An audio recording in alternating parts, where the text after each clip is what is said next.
Ito namang SSS contribution hike insensitive at mali ang timing. Ayon yan sa isang kongresista.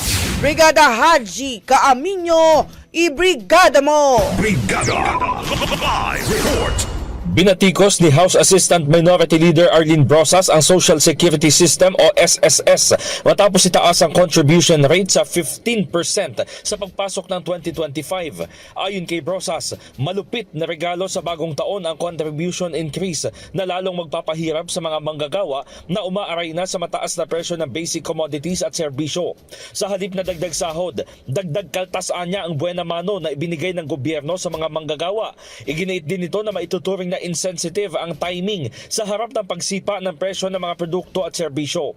Maaapektuhan umano ang private sector employees, domestic workers, self-employed individuals, voluntary members at land-based OFWs. Dagdag pa ni Brosas, pinipilit ng pamahalaan na kumayod ng husto ang mga manggagawa para sa contribution increase ng SSS, samantalang hindi sinisiguro na maayos ang benepisyo at mga serbisyo.